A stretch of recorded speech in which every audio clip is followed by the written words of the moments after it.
Dios les bendiga. En esta hora vamos a iniciar con la clase de Introducción a Sociología. Soy el maestro Oscar Ornella Sambriz y voy a compartir con ustedes pantalla para iniciar con esta sesión.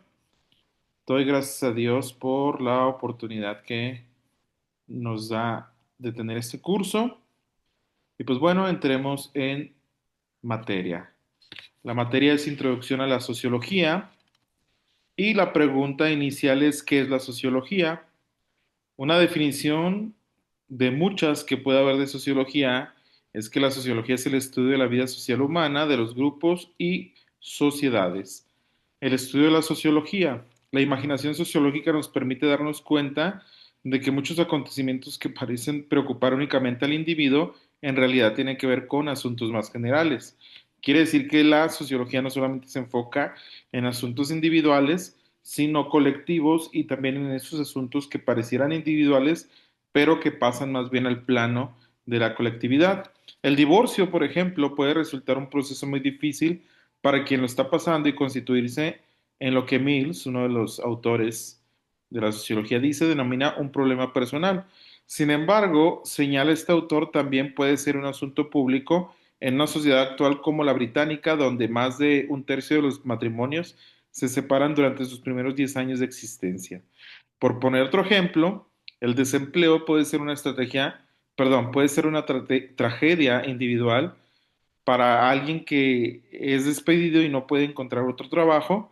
Sin embargo, el problema rebasa el nivel de la desesperación personal cuando una sociedad, millones de personas, cuando en una sociedad millones de personas están en esa misma situación. Es decir, que no solamente es alguien que está en desempleo, sino que ya son muchas personas. Entonces, esto se convierte en un asunto público que tiene que ver con amplias tendencias sociales. Otro ejemplo de algo que pudiera ser meramente individual, pero que está en el terreno de lo social, es la siguiente pregunta. ¿Estar frente al espejo cada mañana es un acto individual o social? Si estamos ante el espejo solos, no hay nadie a nuestro alrededor, pareciera que es un acto individual precisamente por eso, porque estamos solos. Sin embargo, el estar frente al espejo en la mañana, el peinarnos, el arreglarnos, el vestirnos, es un acto social porque lo hacemos para presentarnos delante de la sociedad. Nadie se va en pijama al trabajo, bueno, a menos que tenga home office, que trabaje desde casa, pero quienes trabajan en una oficina, en una escuela, o los que van y estudian, etcétera, todos nos levantamos y nos ponemos frente al espejo cada mañana como un acto que pareciera individual, pero es un acto social, porque nos estamos preparando para presentarnos ante la sociedad. Entonces, eso es lo interesante de la sociología, ¿verdad? El primer autor, que es Augusto Comte, él, aunque no es considerado como uno de los padres de la sociología, es uno de los autores importantes para la sociología, puesto que él acuñó el término sociología. Es evidente que por sí solo ningún individuo puede fundar toda una disciplina y fueron muchos los autores que participaron en los orígenes del pensamiento sociológico. Sin embargo, se suele conceder una especial importancia al autor francés Augusto Comte, que nace en 1798 y muere en 1857, aunque solo sea porque fue el que acuñó el término de sociología. Inicialmente, Comte hablaba de física social para referirse al nuevo campo de estudio, pero sus rivales intelectuales también utilizaban este término. Comte quiso distinguir su perspectiva de la de los demás, de modo que acuñó el término sociología para describir la disciplina que proponía crear. Entonces, aunque no es uno de los padres de la sociología, Comte es importante por estos aportes que hace, ¿verdad? Y bueno, vamos a pasar a los tres grandes padres de la sociología. El primero que vemos en imagen es Max Weber, el segundo, el que está en medio, es Carlos Marx y el tercero es Emily Durkheim. Los tres son europeos, los tres son de descendencia judía y pues es muy interesante cada una de las biografías de ellos. Carlos Marx nació el 5 de mayo de 1818 en el 664 Bruckgasse de Traveris, Trier. ciudad que entonces formaba parte del Reino de Prusia, hoy Alemania. Estos nombres de las ciudades o del lugar, pues tienen que ver con el alemán. Ciudad que entonces formaba parte del Reino de Prusia, o hoy actualmente Alemania, fue el tercero de los 9 hijos de Henrietta Pressburg y Heinrich Marx, un abogado judío liberal que se convirtió al protestantismo junto a toda su familia para eludir las limitaciones de una legislación antisemitista o antisemita. El antisemitismo, haciendo un paréntesis, tiene que ver con esta descendencia de los hijos de Noé, Sem, Cam y Cafet. Sem, de Sem vienen los judíos, vienen los israelitas, y todos aquellos que odian a los judíos o a los israelitas se les conoce como antisemitas o como un movimiento antisemitista, ¿verdad? Entonces, de ahí la idea que nos da respecto al padre de Marx al convertirse al protestantismo para eludir pues estas limitaciones. Carlos Marx ingresó a la Universidad de Bonn, Berlín y Jena para finalizar sus estudios, que cabe mencionar, ninguno de estos padres de la sociología se consideran sociólogos a sí mismos, sino que la misma academia, la disciplina de la sociología los nombra como sociólogos o como los padres de la sociología, aun y cuando Marx, por ejemplo, estudió Derecho, Historia y Filosofía en 1841, quien también fue filósofo, economista, historiador, sociólogo, teórico político, periodista y revolucionario socialista alemán. Las ideas de Karl Marx o de Carlos Marx contrastan vivamente con las de Comte, el autor anterior que vimos, y de Durkheim, uno que vamos a ver más adelantito, pero como ellos intentó explicar los cambios sociales que estaban ocurriendo durante la Revolución Industrial. Cuando era joven, sus actividades políticas le ocasionaron problemas con las autoridades alemanas y después de una breve estancia en Francia se exilió definitivamente en Gran Bretaña. Los trabajos de Marx cubren diversas áreas e incluso sus críticos más severos consideran que su obra tiene una enorme relevancia para el desarrollo de la sociología, por eso se le llama a Marx uno de los padres de la sociología. Gran parte de su obra se centra en cuestiones económicas, pero considerando que siempre trató de conectar los problemas económicos con las instituciones sociales, su obra está llena de interesantes observaciones sociológicas. La perspectiva teórica de Marx se basa en lo que él llamó la concepción materialista de la historia. Según este enfoque, que se opone al de Durkheim, las principales causas del cambio social no son las ideas o los valores de los seres humanos, por el contrario, el cambio social está primordialmente inducido por influencias económicas.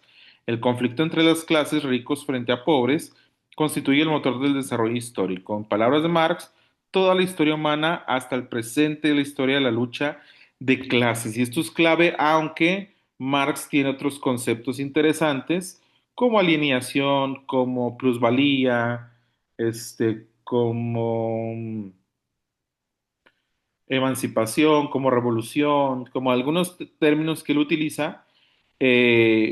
La lucha de clases es la distintiva de Carlos Marx, ¿verdad? Porque él se enfoca en un estudio de la sociedad, un estudio sociológico con base mucho en la economía. Entonces, su mirada tenía que ver con la riqueza, con la pobreza, con la esclavitud, con los señores, con el feudalismo, etcétera.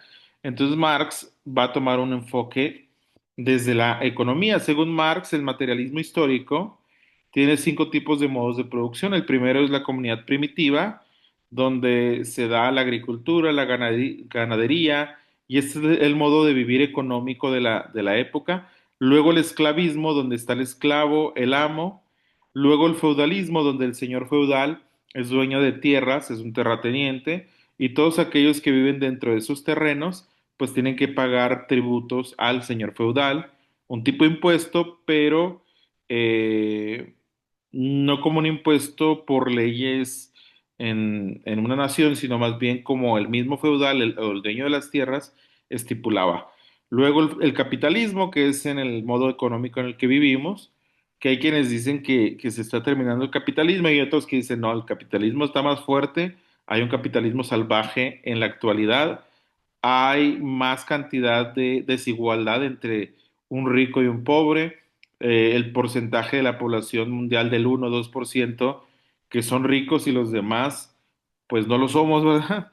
El socialismo, que es el quinto modo de producción, que lo paradójico de Marx, aunque habla de revolución, él dice, bueno, tiene que haber una revolución para que haya un cambio económico, también es algo ingenuo quizás de parte de Marx, que decía que aparte de que pudiera haber una revolución para cambiar de modo económico, también se pueden dar estos cambios como graduales mecánicamente, es decir, como si el capitalismo ya no funciona, como en su momento la comunidad primitiva cambió al esclavismo, no funcionó el esclavismo, luego el feudalismo, no funcionó el feudalismo, luego el capitalismo, no funciona el capitalismo, luego pasamos al socialismo como si fueran etapas mecánicas, que obviamente las cosas no son así, porque al final de cuentas, todavía con una sociedad capitalista inicial, en el siglo XIX existía el esclavismo, ¿verdad? Algunos eh, personajes históricos, sobre todo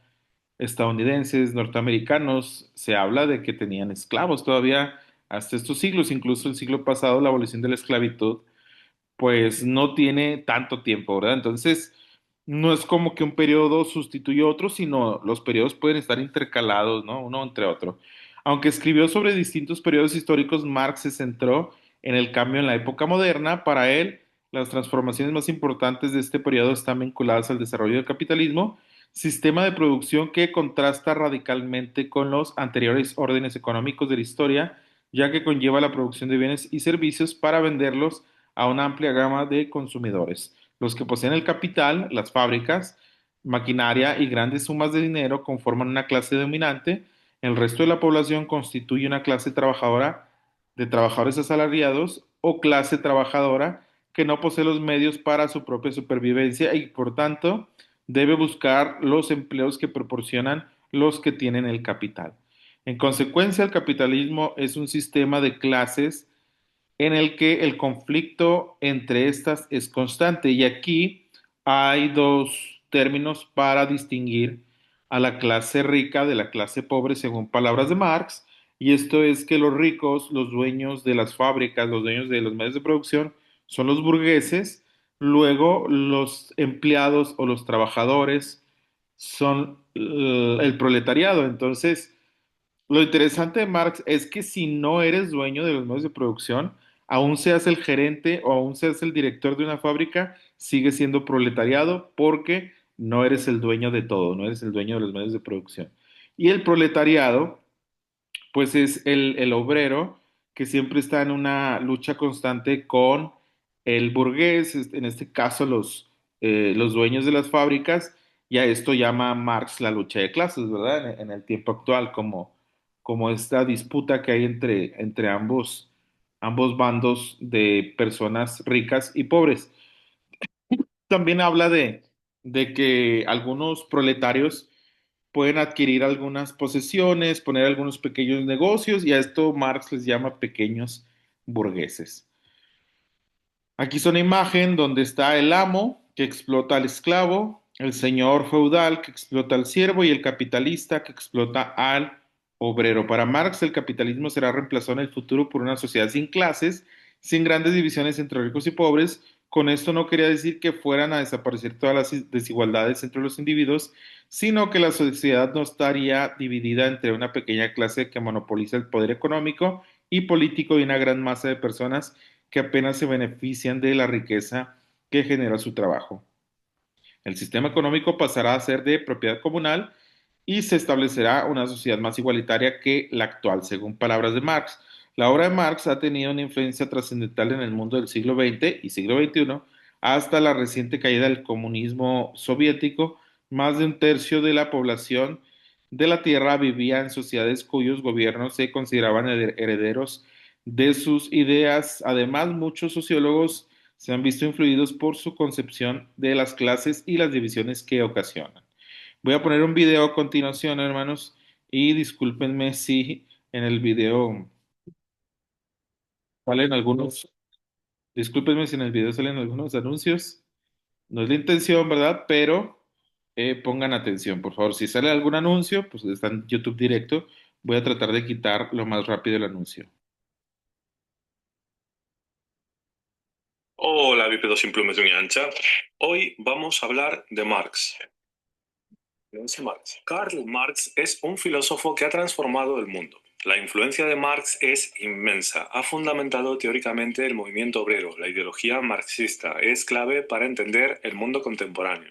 El de aquí es Engels, el compañero de Marx que, por razones misteriosas, ha sido invisibilizado por la historia a pesar de ser coautor con Marx de varias obras fundamentales para el nacimiento de los movimientos socialistas, comunistas y sindicales. Marx estudia filosofía apasionadamente y llega a la conclusión de que los filósofos se han dedicado a interpretar de diversas formas el mundo, pero de lo que se trata es de transformarlo.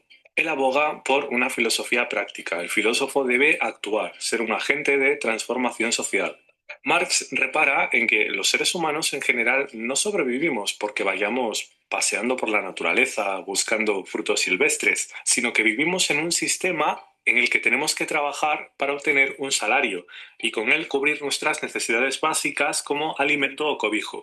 Así que el trabajo es algo fundamental para nosotros. De hecho, si tú le preguntas a un niño o niña, ¿qué quieres ser de mayor? Normalmente no responden, quiero ser feliz o qué sé yo, quiero ser Batman, sino que responden con la profesión a la que aspiran. Quiero ser abogada, quiero ser médico. Como vemos en el propio lenguaje, relacionamos el ser, nuestra identidad, con nuestra profesión. El problema es que el trabajo no nos sirve para realizarnos, al menos no en las condiciones en que se trabajaba en las fábricas del siglo XIX. En aquel momento había comenzado la revolución industrial y la forma de trabajar en las fábricas era una nueva forma de esclavitud. Ambientes sucios, oscuros, jornadas interminables, no se permite que los trabajadores hablen entre sí, no se permite que detengan su trabajo para descansar, y aún encima el salario suele ser tan miserable que apenas permite cubrir las necesidades más básicas. Marx es consciente de que un obrero que ha estado una jornada interminable apretando tuercas mecánicamente no se puede sentir realizado mediante su trabajo, se ha convertido en una pieza más de la cadena de montaje. Es necesario elaborar una teoría para explicar cómo los seres humanos habíamos producido aquella forma de vida miserable, y esto nos conduce al materialismo histórico. Marx estudia la historia fijándose en sus aspectos materiales, es decir, que en principio no se va a fijar en cosas como ideologías políticas. Él cree que lo que realmente determina una sociedad es su estructura económica. Para explicar los elementos que constituyen la estructura económica, le vamos a pedir ayuda a la señora Paki. Esta afable señora se llama Paki. Tiene un pequeño local en el que confecciona prendas de vestir. Ella es la que trabaja. Los medios necesarios para producir la ropa le pertenecen. Las telas son suyas, las máquinas de tejer son suyas, los medios de producción, por tanto, son suyos. Paqui es dueña de su negocio. Nadie le dice a qué hora abrir o cerrar. Si le apetece salir a dar un paseo en cualquier momento, es libre de hacerlo. Cuando termina una prenda de vestir, Atrapada en un trabajo rutinario y aburrido, ¿quiere la oportunidad de comenzar de nuevo? Tech es una de las... la mira con orgullo y piensa, estoy hecha un artista. Siente su trabajo como suyo. Vamos a contrastar el trabajo de Paqui con el trabajo en una fábrica textil. En las fábricas, las trabajadoras no deciden cuándo entrar o salir, no deciden si pueden hablar o no entre ellas. Todo ello lo decide el patrón o dueño de la fábrica, que es quien impone las normas. Las trabajadoras de la fábrica están altamente especializadas, cada una hace una pequeña tarea. Una cose botones, otra corta tela. Siquiera ven el producto terminado. Las trabajadoras de la fábrica textil trabajan para otro. Trabajan mecánicamente, trabajan alienadas, en palabras de Marx. Palabra que procede de alguien que quiere decir ajeno o extraño. ¿Por qué Paqui tiene tantas libertades que las trabajadoras de la fábrica no poseen? Porque ella es dueña de los medios de producción, mientras que en la fábrica las trabajadoras están desposeídas de los medios de producción. Además de la estructura económica, Marx identifica algo que llamará superestructura económica, que es la ideología que legitima e intenta mantener el sistema económico ocultándolo o restándole importancia a sus injusticias. La religión ejerce un papel manteniendo la ideología imperante según Marx. Por ello él afirmaba que la religión es el opio del pueblo. Marx había leído a Feuerbach, quien creía que no es Dios el que ha creado al ser humano a su imagen y semejanza, sino que es el ser humano el que ha creado a Dios a su imagen y semejanza. Bueno, ¿y por qué la religión favorece a la ideología imperante? En palabras de Marx, el cristianismo predica la realidad de una clase gobernante y una oprimida, y lo único que tienen para esta última es el piadoso deseo de que la otra vida se muestre caritativa. ¿Que tu vida es triste y miserable? Ese es el plan de Dios. ¿Que sufres injusticias? Resígnate, que esta vida no es más que un mero trámite. La siguiente será mucho mejor si eres bueno y no protestas. Vamos a explicar la razón por la que Marx cree que el sistema económico capitalista es injusto a través de un ejemplo. Imaginemos que un señor monta una fábrica de calzado en un lugar donde hay bastante pobreza, porque así sabe que, aunque las condiciones de trabajo no sean muy buenas, conseguirá mano de obra barata. Este señor es el dueño de los medios de producción. Él ha adquirido la maquinaria y los materiales necesarios para llevar a cabo el trabajo, así que él pone las normas. Pongamos que a cada empleado le paga $3 al día y los materiales que cada empleado utiliza a lo largo del día le salen a $7. En total, el salario del empleado más los materiales con los que fabrica, por ejemplo, zapatillas, le cuestan $10 al día. Ahora bien, con las zapatillas que hace su empleado diariamente, él obtiene $100 diarios. El patrón, el dueño de la fábrica, le está pagando $10 diarios al obrero y el obrero le está reportando $90 diarios al patrón. El margen de beneficio de $90 es lo que llamamos plusvalía. La plusvalía es, por tanto, el capital producido por el trabajador menos el capital consumido. En este punto es donde hay opiniones enfrentadas y aparentemente irreconciliables. Los capitalistas están de acuerdo en que esta forma de producción está bien, mientras que autores como Marx creen que es completamente injusto que una persona se enriquezca y acumule más y más capital. Este que ves aquí soy yo en 2005 estudiando mientras trabajaba de mesero para poder pagarme los estudios. Y este es aprovechándose del esfuerzo de los trabajadores. Marx adelantó que este sistema nos llevaría a un mundo con grandes desigualdades, y lo cierto es que su predicción fue correcta. Os comento que, según el último informe de Oxfam, el 1% de la población posee más riqueza que el 99% de la población restante. Vamos, que si el mundo entero fuera una fábrica en la que trabajan 100 personas, una sola persona tendría más dinero que los 99 restantes. Ahora que la filosofía ha desenmascarado la situación de alienación y opresión que viven los obreros, ¿qué podemos hacer? ¿Cómo podemos acabar con esta injusticia? Marx cree que necesitamos que se adopte una conciencia de clase. Los obreros deben de percatarse de que son un grupo oprimido, unirse y luchar. En una primera fase, llamada socialismo, lo que se debe de hacer es, como el nombre indica, socializar los medios de producción. Es decir, que las máquinas e instrumentos con los que fabricamos los diferentes productos deben pasar de manos de la burguesía a manos de los trabajadores. De este modo, la plusvalía recaerá sobre los trabajadores y no solo sobre el patrón. Esta parte no se suele entender correctamente, así que vamos a insistir en ella. En el comunismo no es cierto que todo sea de todos. Lo que se socializa son los medios de producción, no las posesiones individuales. El comunismo no priva a nadie del poder de apropiarse de productos sociales. Lo único que no admite es el poder de usurpar por medio de la apropiación del trabajo ajeno. Según Marx, si alguien ha ganado dinero mediante su trabajo y su esfuerzo, sin apropiarse del trabajo de los demás, sin dominar o oprimir a nadie, no hay ningún problema en que tenga ese dinero o esos bienes. El problema no es tener propiedades, el problema es que esas propiedades que tienes las hayas conseguido mediante la explotación de los trabajadores. Dice Marx, el rasgo distintivo del comunismo no es la abolición de la propiedad en general, sino la abolición de la propiedad burguesa. Otro gran tópico es el de que Marx afirma que todo el mundo tiene que ganar lo mismo con independencia de lo que trabaje o lo que se esfuerce. En ningún momento Marx o Engels afirman semejante cosa. En la sociedad comunista que Marx propone no habría clases. Se eliminaría el Estado como instrumento de opresión. Se reconocería la igualdad de todos los seres humanos. Esto es lo que Marx defendía como comunismo. Si los casos históricos concretos en los que se ha aplicado el comunismo han sido coherentes o no, es un tema en el que no voy a entrar.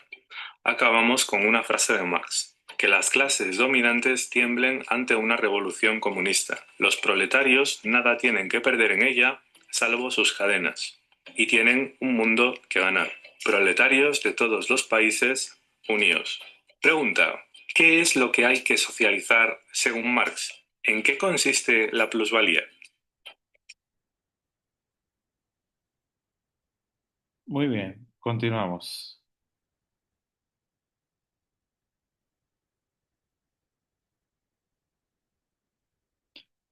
Bien, pues en palabras de Marx, según la religión, que es lo que nos compete a nosotros como cristianos, se le dice al obrero que no importa que sufra en esta vida, si en la eternidad va a tener mansiones, va a tener una vida eterna llena de riqueza.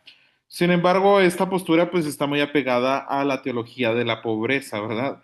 Donde el cristiano debe vivir una vida muy austera, muy limitada para poder lograr el reino de los cielos, pero nosotros como cristianos, como asambleístas, creemos en la mayordomía financiera, ¿verdad? Todo es de Dios y nosotros somos administradores y que Dios nos puede poner en administración de muchos bienes y eso no va a impedir que nosotros entremos al reino de los cielos siempre y cuando demos cuenta al Señor fielmente de lo administrado. Entonces, pues bueno, la visión de Marx respecto a la frase de que la religión es el opio de los pueblos, pues está muy apegada y muy limitada a la teología de la pobreza, en la cual nosotros no creemos tampoco en la teología de la prosperidad, creemos en la mayordomía financiera, ¿verdad? Por otro lado, en el caso de Marx respecto al comunismo y al socialismo, pues es bien sabido de todos que hay quienes denominaban a la Unión Soviética como comunistas y a China en su momento, ahorita ya no, a Cuba, Venezuela, pero muchos sociólogos, como un servidor, hermanos, no estamos de acuerdo en que realmente fue un comunismo en la Unión Soviética o que sea un comunismo en Cuba. Muchos de nosotros pensamos que más bien es un capitalismo de Estado. ¿Qué quiere decir? El gobierno es rico y el pueblo es pobre, porque si hubiera un comunismo con la riqueza que tiene la Unión Soviética o con la que tuvo en aquellos años, pues la gente hubiera vivido al máximo, ¿verdad? Si se hubieran, esos bienes materiales se hubieran distribuido hacia toda la población. Sin embargo, vemos a través de la historia que los países que se dicen llamar comunistas, entre comillas, entre paréntesis, pues no hay realmente un comunismo como tal, porque pues los gobiernos son muy ricos, entonces no es congruente, ¿verdad? El decir que el pueblo es muy pobre en el caso de los cubanos, por ejemplo, y de que Fidel Castro en su momento tenía una riqueza de 100 millones de dólares, imagínese usted, que yo creo que era más, ¿no? Pero palabras más, palabras menos, entonces muchos sociólogos no estamos de acuerdo en que algunos países como estos sean llamados comunistas o con corte socialista, puesto que sus gobiernos son muy ricos y hay un contraste con la población. Entonces, más bien es un capitalismo de Estado. El gobierno es rico y el pueblo es pobre. Muy bien, hay una fiesta judía en la cual, en mi percepción, considero que Marx se basa como ejemplo, que es el año del jubileo. La palabra jubileo procede del hebreo Yobel, cuerno de carnero, dice la Biblia Levítico 25:9. El día 10 del séptimo mes harás resonar el cuerno por toda la tierra, lo harás en la fiesta del perdón. Entonces harás resonar un fuerte toque de trompeta. El día 10 del séptimo mes, el día de la expiación, ustedes harán sonar la trompeta o el cuerno en todo el país. Así santificarán el 50º año y proclamarán una liberación para todos los habitantes del país. Este será para ustedes un jubileo. Cada uno recobrará su propiedad y regresará a su familia. La fiesta del jubileo, que se celebra cada 50 años en el pueblo hebreo, en los israelitas, era una liberación de esclavos, era una liberación de deudas. Se hacía una especie de comunismo en el sentido de que ya todo el mundo tenía propiedades y tenía las cosas en común, a la par del libro de los Hechos, cuando dice que la iglesia primitiva vendía todas sus posesiones y las daba, las repartía entre los hermanos para tener en común todas las cosas. Y es un tipo de comunismo que, en mi opinión, Marx se basa sobre todo en este año del jubileo, en esta fiesta, porque sí existe la posibilidad de hacer algo así, porque para nosotros podría ser como muy lejano el que exista una sociedad comunista con tintes socialistas, etcétera, donde todos tengan lo mismo, etcétera, pero el año de jubileo era algo así. ¿Cuál es el asunto aquí? Que el hombre por naturaleza caída está inclinado a explotar a otros seres humanos. Entonces, ¿qué pasa con el jubileo? Los que eran esclavos eran liberados, pero iba pasando el tiempo y se volvían a esclavizar a las personas, o los mismos esclavos se vendían como esclavos a algunos amos y volvía otra vez esta explotación entre amo o entre siervo y esclavo. Y el año del jubileo, esa liberación, pues no duraba ni otros 50 años porque cada 50 años se celebraba y volvían los mismos. En el caso de la iglesia primitiva igual, hubo crisis, no fue la mejor decisión que hubo en la iglesia. Lo que pasa en la iglesia primitiva es que ellos creían, bueno, si Cristo viene pronto, pues ya no vamos a necesitar tanto de nuestros bienes materiales. Y muchos de ellos con esta mentalidad vendían sus posesiones y las repartían entre los pobres o las repartían entre los demás. Y al final de cuentas hubo una crisis muy grande. Jerusalén tuvo una crisis grande que necesitó ayuda de otras iglesias, sobre todo de las que fundó el apóstol Pablo en otras regiones fuera de Jerusalén. Entonces, la idea de una sociedad igualitaria económicamente, donde no hay esclavos, etcétera, sí se da, al menos en el contexto bíblico, pero no dura mucho. Y cada 50 años se tenía que celebrar esta fiesta. Muy bien, vamos a ver un video corto respecto a la carta a Filemón, que tiene que ver con eh, el modo de producción esclavista del que habla Carlos Marx. Y es muy interesante. Pongan atención. La carta de Si sale algún anuncio, igual voy a tratar de quitarlo rápido. Estoy en YouTube directamente. Pablo a Filemón. Fue escrita durante una de las muchas prisiones de Pablo y es su carta más corta en el Nuevo Testamento. Pero no te dejes engañar por su tamaño. Esta es en realidad una de las cartas más explosivas que Pablo escribió. Esta es la historia de fondo para que podamos encajar los detalles que se encuentran en la carta. Filemón era un ciudadano romano acomodado de Colosas, que probablemente conoció a Pablo durante su misión en Éfeso y se convirtió en seguidor de Jesús. Después, cuando Epafras, colaborador de Pablo, empezó una comunidad de Jesús en Colosas, Filemón se convirtió en el líder de una iglesia que se reunía en su casa.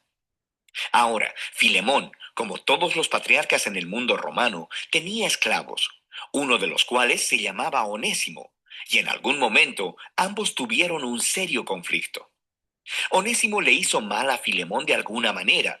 Quizá fue un robo o quizás lo engañó. No lo sabemos exactamente. Pero después de eso, Onésimo huye. Eventualmente, Onésimo fue a ver a Pablo en prisión, probablemente para pedirle ayuda, y en el proceso se convirtió en seguidor de Jesús y luego en un amado asistente de Pablo. Así que Pablo se encuentra en una situación muy difícil y delicada al escribir esta carta. Él le pedirá a Filemón no solo que perdone a Onésimo y que lo reciba, sino que lo acepte como un hermano en el Mesías y ya no más como un esclavo. Así es como lo hace. Pablo abre con una oración, alabando primero a Filemón y agradeciendo a Dios por el amor y la fidelidad que él ha mostrado a Jesús y a su pueblo. Y luego abre camino para hacer su petición con esta frase: ruego que la comunión de tu fe llegue a ser eficaz por el conocimiento de todo lo bueno que ha operado en nosotros, guiándonos hacia el Mesías. Una palabra clave aquí es comunión, o en griego koinonía, que significa compartir o participación mutua. Es cuando dos personas o más reciben algo juntos y lo comparten, haciéndose compañeros. Pablo está diciendo que la fidelidad a Jesús significa reconocer que todos sus seguidores son compañeros iguales que comparten juntos el regalo del amor y la gracia de Dios. Y para Pablo, esta experiencia de coinonía entre los seguidores de Jesús no es solo una idea que piensas, sino que es algo que haces en tus relaciones. Lo que lleva a Pablo a su petición.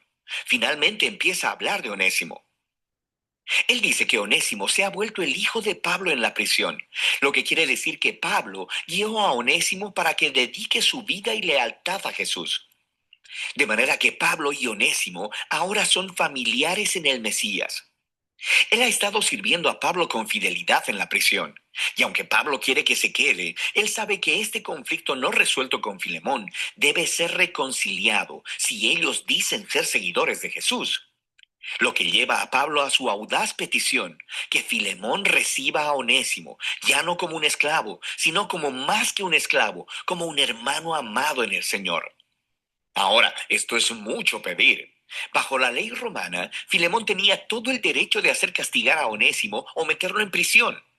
Pablo no está únicamente pidiéndole que perdone a Onésimo, sino que también reciba a su antiguo esclavo en Colosas, como una persona de igual rango social, como un miembro de su familia. Esto es mucho más que bondad, es completamente inaudito. Es liberar un esclavo y luego tratarlo como a un miembro de la familia. Va contra el status quo del orden social romano. ¿Por qué debería Filemón hacer algo así? Aquí Pablo hace un movimiento brillante. Le recuerda esa palabra clave de su oración inicial. Él dice, si me tienes, pues, por compañero, es esa palabra griega de nuevo, koinonía, acepta a Onésimo como me aceptarías a mí. Y si te ha perjudicado en alguna forma o te debe algo, cárgalo a mi cuenta.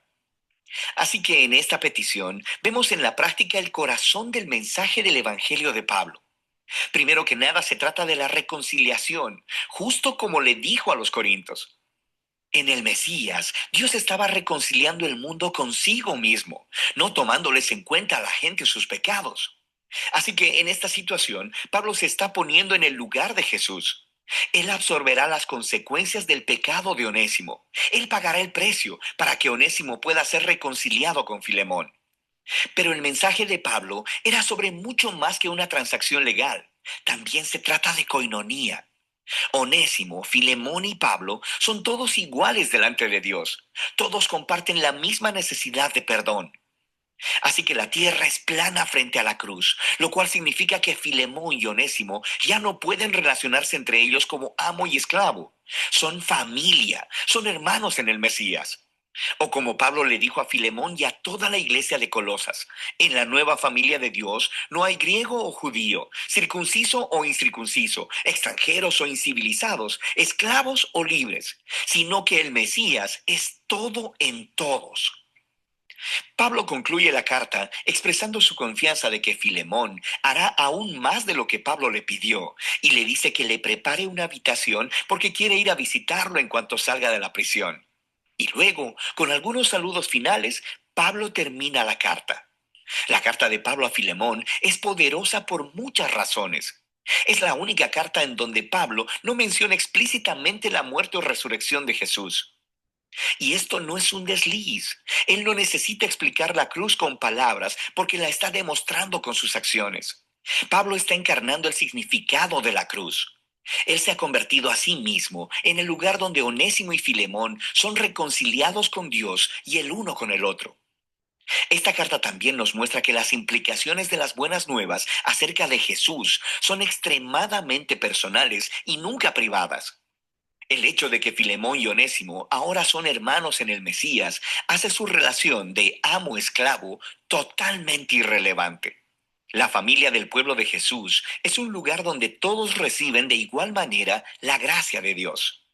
Es una nueva clase de sociedad o una nueva humanidad como la llamó en las cartas a los colosenses, donde el valor y el estatus social de las personas no se define por su raza, género o clase social o económica. En el Mesías hay simplemente nuevos humanos, que son compañeros en igualdad y quienes juntos comparten la misericordia sanadora de Dios a través de Jesús. Y de eso se trata la carta de Pablo a Filemón. Muy bien, qué interesante, hermanos, que en Cristo no hay judío ni griego, en Cristo no hay esclavo ni libre, en Cristo todos somos uno, en Cristo estamos en coinonía o en comunión y hay una verdadera libertad. Por eso en el Nuevo Testamento Pablo le dice a los esclavos que sean buenos con sus amos y viceversa, porque había congregaciones en las que el esclavo era el pastor y el amo era una oveja, hermanos. Entonces era algo tremendo e increíble, pero es lo que Cristo puede hacer, ¿verdad? Entonces Cristo vino a liberarnos del pecado, vino a liberarnos de la muerte a través de su sacrificio en la cruz, sin embargo, también viene a traer igualdad real entre hermanos en Cristo. Bien, seguimos con el siguiente padre de la sociología, Max Weber, 1864-1920. Nació en Erfurt, Turingia, en Alemania, 21 de abril de 1864, siendo el mayor de los 7 hijos de Max Weber padre, jurista y político destacado del Partido Liberal Nacional en la época de Bismarck y funcionario protestante de su época. Helen, una y de su y funcionario protestante, y de su esposa Helen, una calvinista moderada. Uno de sus hermanos, Alfred Weber, también fue sociólogo y economista de origen judío.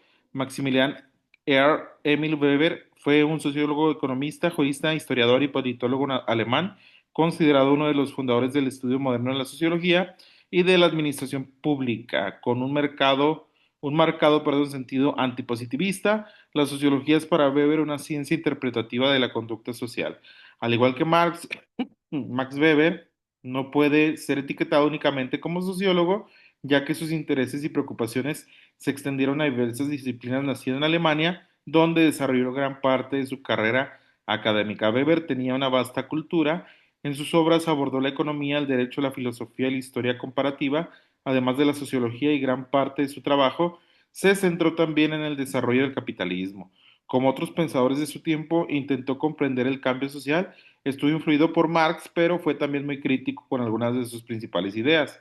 Rechazaba la concepción materialista de la historia y consideraba que los conflictos de clase eran menos relevantes de lo que suponía Marx. Para Weber, los factores económicos son importantes, pero el impacto de las ideas y los valores sobre el cambio social es igualmente significativo.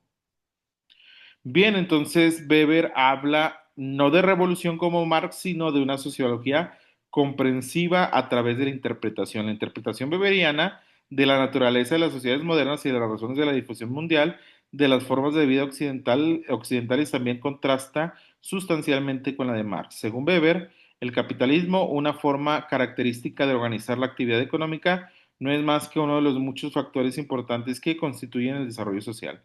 El impacto de la ciencia y de la burocracia son factores que subyacen en el capitalismo y que en cierto modo son más importantes que él. La ciencia ha conformado la tecnología moderna y seguirá haciéndolo en el futuro, mientras que la burocracia es la única forma de organización eficazmente a grupos numerosos de personas y por tanto seguirá expandiéndose inevitablemente con el desarrollo económico y político. Weber describió el conjunto constituido por los avances científicos, la tecnología moderna y la burocracia como racionalización, es decir, la organización de la vida social y la economía según principios de eficacia y basándose en conocimientos técnicos. Entonces, para Weber lo importante es la interpretación de la sociedad, cómo poder comprender cómo se mueven los fenómenos sociales y no tanto la revolución como Marx. Vamos a ver un video, lo tengo directamente en YouTube para que si sale algún anuncio, Lo que más me encanta. este, si sale algún anuncio, pues lo trato de quitar rápido y discúlpenme esos anuncios. Estamos en YouTube, el cual fue un sociólogo alemán en que vivió YouTube entre en vivo. 1864 y en este video vamos a hablar de Max Weber, el cual fue un sociólogo alemán que vivió entre 1864 y 1920. Vamos a ver específicamente 4 apartados: su teoría de la acción social, su concepción del Estado, cómo él entiende la dominación y la burocracia. Empecemos con la acción social. Para Weber hay varios tipos de acción social y la diferencia de la acción individual. ¿Por qué? Porque la acción social es una acción con sentido orientada hacia otros, es decir, teniendo en cuenta al otro y al resto de la sociedad. Para él existe una acción social de tipo racional con arreglo a fines, es decir, cuando se miden las metas y los medios y se trabaja conjuntamente en pos de alcanzarlo. La acción racional con arreglo a valores, que es parecida a la anterior, pero motivada por valores, por ideales y demás. Una acción efectiva, es decir, que tiene que ver con las emociones o con la emotividad, y una acción social tradicional relacionada con las costumbres. Para Weber, el Estado es aquella comunidad humana que dentro de un territorio reclama con éxito para sí el monopolio de la violencia física legítima. Por ejemplo, si una persona roba, hiere o lastima a otra de alguna forma, el Estado se adjudica el poder de atraparle, apresarle y encerrarle legítimamente, supóngase, el resto de su vida. De esta forma, hay varios tipos de dominación. ¿Por qué? Porque esta coerción o esta violencia no lograría una dominación efectiva, sino que se necesitan de justificaciones internas para obedecer. Una es tradicional, es decir, se obedece con respecto a un conjunto de tradiciones o valores que siempre han sido así, de esa forma. Otra es carismática, es decir, se obedece en función de un líder carismático y de sus atributos sobrenaturales, inteligencia, poder, heroicidad y demás. Y la última es la legal racional, en la cual se obedece en función de que todos hemos acordado obedecer un determinado tipo de normas. De esta forma, Weber considera que la burocracia es la principal herramienta administrativa de los estados modernos de dominación legal racional. ¿Por qué? Porque está básicamente administrada por un conjunto de profesionales con roles y funciones bien definidas, jerárquica, con estandarización de tareas y tiempos, una división del trabajo bien acordada, una impersonalidad que garantiza que las personas no sean tratados con méritos o demás, y todo lo cual, si funcionara adecuadamente, lograría un alto grado de eficiencia. Muy bien, a grandes rasgos, pues ese sería Max Weber y sus posturas, perdón, acerca de la sociología. En Hechos capítulo 6 habla de la elección de los 7 diáconos que tenían que ser llenos del Espíritu Santo. Buscad pues, hermanos, de entre vosotros a 7 varones de buen testimonio y llenos del Espíritu Santo y de sabiduría, quienes encarguemos de este trabajo, y nosotros persistiremos en la oración y el ministerio de la palabra. Estos son los apóstoles. Agradó la propuesta a toda la multitud y eligieron a Esteban, varón lleno de la fe y del Espíritu Santo, a Felipe, a Prócoro, a Nicanor, a Timón, a Parmenas y a Nicolás, prosélito de Antioquía, a los cuales presentaron ante los apóstoles, quienes orando les impusieron las manos. Y crecía en la palabra del Señor, el número de los discípulos se multiplicaba grandemente en Jerusalén, también muchos de los sacerdotes obedecían a la fe. Este pasaje es interesante porque habla de personas llenas del Espíritu Santo, de carismas. En este caso, el carisma tiene que ver con el Espíritu Santo. Y Max Weber habla de líderes carismáticos, pero la diferencia de Max Weber con los líderes carismáticos es que habla de líderes que tienen un carisma para dominar, pero de una manera mala. Por ejemplo, hay algunos políticos que son líderes carismáticos, pero que son malos, ¿no? Y que tienen una tendencia humana terrible. En este caso, los carismas en la iglesia es más bien un respaldo y una guía del Espíritu Santo en la persona que es llena del Espíritu Santo para dirigir asuntos de la iglesia, en este caso para administrar algunos asuntos de la iglesia. Entonces, nosotros creemos en líderes carismáticos, sí, ¿en qué sentido? En líderes que sean llenos pues del Espíritu Santo y no tanto como en la postura de Max Weber. Las obras de otro autor francés llamado Émile Durkheim, que es el tercer padre de la sociología, perdón, han tenido una influencia más duradera en la sociología moderna que las de Augusto Comte, el primero que vimos, quien acuñó el término de sociología. Aunque recogió algunos elementos de la obra de este, Durkheim consideraba que la mayor parte de sus trabajos eran demasiado especulativos y vagos y que no se había logrado lo que se había propuesto, darle a la sociología una base científica. Entonces, Durkheim quería hacer científica a la sociología como lo son las matemáticas, la física, la biología, la geografía, etcétera. Según Durkheim, para llegar a ser científica, la sociología debía estudiar hechos sociales, es decir, aspectos de la vida social como el estado de la economía o la influencia de la religión que configuran nuestras acciones individuales. Creía que debíamos estudiar la vida social con la misma objetividad con que los científicos se ocupan de la naturaleza. El primer principio de la sociología para Durkheim era el famoso estudia los hechos sociales como si fueran cosas. Con ello, lo que quería decir era que la vida social puede ser analizada con el mismo rigor que los objetos o acontecimientos sociales. Emily Durkheim, perdón, nació el 15 de abril de 1858 en Epinal, Lorena, Francia, en el seno de una familia judía de origen judío. sociólogo, pedagogo y antropólogo francés, uno de los pioneros en el desarrollo de la moderna sociología, hijo de un rabino, destacó pronto como estudiante. Si se fijan, los tres padres de la sociología, pues no solamente son sociólogos, ¿verdad? Tienen algunas ramas de la ciencia o algunas otras disciplinas como la pedagogía, la antropología, el derecho, la economía, etcétera, entre sus estudios. Muy bien, según Durkheim, los procesos de cambio en el mundo moderno son tan rápidos e intensos que crean grandes trastornos sociales que él vinculaba con la anomia, una sensación de falta de objetivos y desesperación producida por la moderna vida social. Los controles y normas morales tradicionales que solía proporcionar la religión han sido prácticamente destruidos por el desarrollo social moderno y ello deja a muchos individuos de las sociedades modernas con el sentimiento de que su vida cotidiana carece de sentido. En uno de sus más famosos estudios, en 1952, publicado originalmente desde 1897, Durkheim analizó el suicidio como un fenómeno que parece un acto puramente personal, resultado de una profunda infelicidad del individuo. Sin embargo, Durkheim señala que los factores sociales tienen una influencia decisiva en el comportamiento suicida, siendo la anomia una de las dichas influencias. ¿Qué es anomia? Como si la sociedad está enferma, y así la denomina Durkheim, ¿verdad? Hay una enfermedad, una patología en la sociedad, una anomia, algo que no es normal, algo que no es bueno. Y de esta enfermedad social, pues hay muchas influencias a tal punto que muchas personas pueden llegar a el suicidio. Las tasas de suicidio señalan año tras año una pauta regular que ha de explicarse sociológicamente. Se pueden poner muchas objeciones a este estudio de Durkheim, pero continúa siendo una obra clásica que aún mantiene su importancia para la sociología actual. Vamos a ver un video que tiene que ver con Durkheim.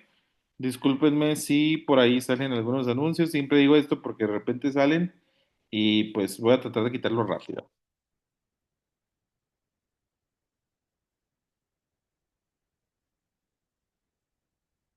En este video vamos a hablar de Emil Durkheim, el cual es considerado junto con Marx y Weber uno de los padres de la sociología clásica. Él plantea en su tesis doctoral La división social del trabajo, la relación entre individuo y comunidad. ¿Cómo se lograba el consenso y la colaboración?